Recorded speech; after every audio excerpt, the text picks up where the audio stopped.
क्षमा मांगना। ये करने में नुकसान नहीं है, फायदा है। अच्छा भाई, प्रयास करें कि ब्रह्म मुहूर्त में जगें। ब्रह्म मुहूर्त 3:30 बजे से प्रारंभ होता है और सूर्य की किरण न निकल पावे उसके पहले उठने का अभ्यास बनाओ। सूर्य की किरण न निकल पावे उसके पहले उठने का अभ्यास बनाओ।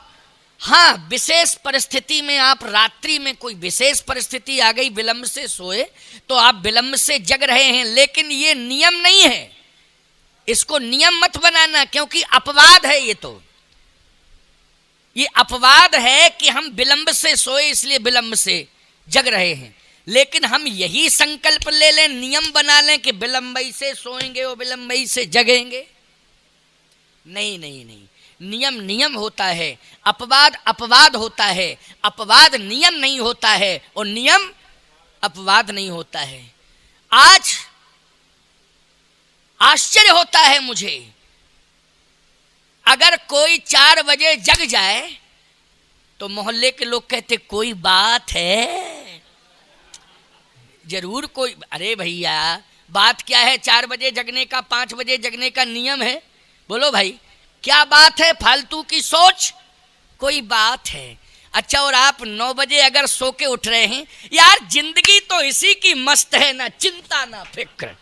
देखो क्या गजब की जिंदगी बारे भगवान, इसके भाग्य को कितनी सराहना करें इसके भाग्य की। बोलो, दुर्भाग्य को भाग्य बता रहा है और भाग्य को दुर्भाग्य और दुर्भाग्य को भाग्य, ये विडंबना है। इसलिए मैं कहता हूं, आज जिंदगी के उत्तर यदि उत्तरकांड से तुम लेना चाहते हो तो हम ये बताना चाहते हैं कि विषम और विशेष परिस्थिति में आप विलंब से सोएं और विलंब से जगें, लेकिन नियम ना बनाएं कि हम विलंब से ही सोएंगे और विलंब से ही जगेंगे। आपको ब्रह्म मुहूर्त में कोशिश करनी चाहिए, 5 बजे तक जग जाओ, 5:30 बजे तक जग जाओ, है। लेकिन सूर्य भगवान जगाते हैं और उसमें भी अब आदमी ने पर्दे डाल दिए कि जरा सा भी वो हुआ तो पर्दा, कि डिस्टर्ब मत करो, डिस्टर्ब मत करो। सूर्य पर्दा डालने का मतलब क्या है? बोलो भाई, हमको डिस्टर्ब मत करो। अरे राम राम राम राम, कितनी हल्की सोच और कितनी विडंबनास्पद सोच है मानव की। बोलो भाई, आचार्य श्री राम शर्मा का एक बहुत बढ़िया कोटेशन है, बहुत बढ़िया बात उन्होंने कही। उनके कोटेशन बहुत अच्छे हैं। उन्होंने कहा, अपना अपना करो सुधार तभी मिटेगा भ्रष्टाचार, हम बदलेंगे युग बदलेगा, हम सुधरेंगे युग सुधरेगा। बहुत बढ़िया बात उन्होंने कही है। तो मैं कहना ये चाहता हूँ कि दिनचर्या और रात्रिचर्या ये दोनों आपकी संयमित हो जाएं। किसी ने कहा कि ब्रह्म मुहूर्त में उठने से लाभ क्या है, तो डॉक्टर कहता है, वैद्य कहता है कि स्वास्थ्य लाभ। वैद्य क्या कहता है? स्वास्थ्य लाभ, निरोगी काया। ये बात बिल्कुल सत्य है। लेकिन केवल एक ही लाभ नहीं है कि निरोगी काया, स्वास्थ्य लाभ, केवल एक ही लाभ नहीं है। दूसरा क्या लाभ है? बोले, इसका नाम है ब्रह्म मुहूर्त। बोलो, कोई भी काम तुम करते हो, शुभ काम, तो मुहूर्त ही दिखवाते हो कि नहीं दिखवाते हो? क्यों? बेटा बेटी के विवाह में क्या दिखवाते हो? मुहूर्त है। कथा करवाते हो, क्या दिखवाते हो? मुहूर्त। कहीं यात्रा प्रारंभ करते हो, किसी सफलता के लिए आप जा रहे हो, उसमें भी आप पूछते हो कि कोई अच्छा मुहूर्त बताओ जिसमें हम यात्रा प्रारंभ करें, हमारा काम सफल हो जाए, वो मुहूर्त बताओ। हमेशा मुहूर्त। मकान का निर्माण कराते हो तो भूमि पूजन का भी मुहूर्त, उद्घाटन का भी मुहूर्त है, सबका मुहूर्त। नामकरण संस्कार, पैदा हुआ जीव, नामकरण संस्कार, उसमें भी मुहूर्त। अन्नप्राशन संस्कार मुहूर्त, यज्ञोपवी संस्कार मुहूर्त, विवाह संस्कार मुहूर्त, सब में मुहूर्त ही मुहूर्त। क्यों भैया, है कि नहीं? अच्छा एक बात बताओ, ब्रह्म से मिलना चाहते हो कि नहीं? तो ब्रह्म से तभी मिल पाओगे जब मुहूर्त देखोगे उसका। तो ब्रह्म से मिलने वाला मुहूर्त है ब्रह्म मुहूर्त। बोलो है कि नहीं?